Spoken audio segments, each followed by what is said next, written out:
Good morning, church. I first give honor to my Lord and Savior Jesus Christ for my space in the building this morning. I honor the pastor, First Lady in her absence, the associate ministers, deacons, and all individuals that make up this branch of Zion. I am honored to be able to stand before you all and expound upon black history on today. I won't be before you long, but anyone who knows me know I get excited when we talk about our history and culture. Last Thursday night at the African American Caucus meeting where I serve as president, I had the privilege to lead this discussion. I reminded the group that our history is not merely the past. It is the compass by which we navigate the present and the blueprint for our future. When we understand where we came from, we gain the courage to decide where we should go next. So I'll impart this charge to our congregation.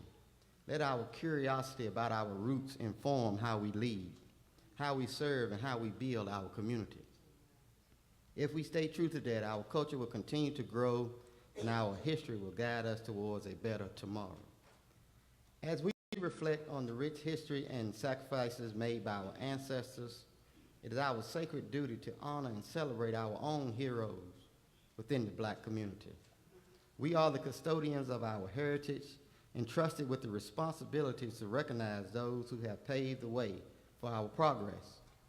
We do not seek validation or direction from external voices or so-called liberal allies on who to uplift or when to do so. With our own wisdom, discernment, and collective strength, we are capable to identifying and honoring those whose contributions deserve recognition. The task of uplifting and celebrating black excellence belongs inherently to us. For it is through our own acknowledgement that our legacy is truly honored and preserved. The first hero I would like to recognize on today may be a surprise to someone. The first hero really isn't a singular human being. It is a group of like-minded baptized believers. First up for recognition today is the black church. AI describes the black church as a foundational, culturally distinct, and historically resilient institution in the African American experience, serving as a sanctuary, center for social justice, and hub for community development. Originating from the need for agency amidst segregation, it encompasses denominations like the AME, Kojic, and Baptist churches, which help black people survive and thrive. I want to relate a few key aspects of the black church.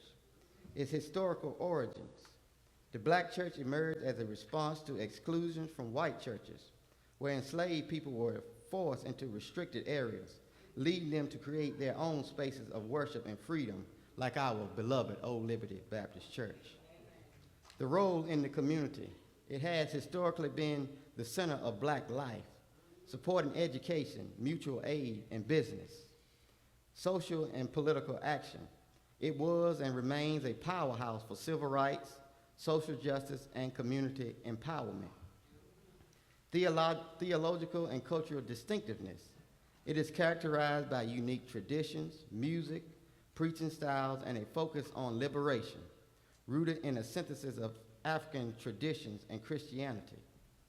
Resilience and faith. The church provided a space of invisible worship during slavery, becoming a vital source of self-esteem, literacy, and leadership. So just as I often share with our pastor and other pastors throughout the community in my position as the African American Caucus leader, there's no better driving force for social justice, equality, and cultural distinctiveness than that of the black church. And our pastors, deacons, officers, and members all should be proud to be part of our black church. What a blessing to be a part of a positive spiritual community. Now, for the sake of time, I will not go in depth about the bios of our local Franklin County Trailblazers that were honored on Thursday night, but I do want to make sure our church is aware of the legacy we have right here in Franklin County.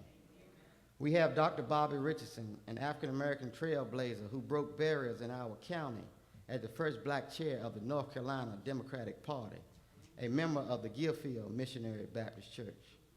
We have Dr. James Hardy, a local black dentist who made history as an African-American trailblazer who broke barriers in our county as the first black county commissioner, a member of a black Presbyterian church in Raleigh, and husband to the pastor of St. Paul Presbyterian Church in Lewisburg.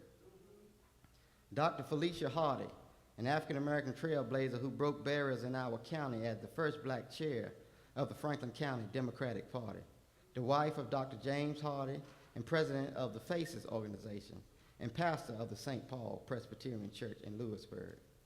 Mayor Chris Neal, who made history as an African-American trailblazer who broke barriers in our county as the first and only black mayor of Lewisburg, a member of the South Main Street Missionary Baptist Church.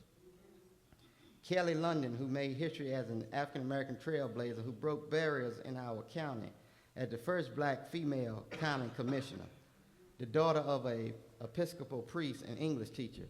She attends both St. Matthias and St. Paul Episcopal churches in Lewisburg.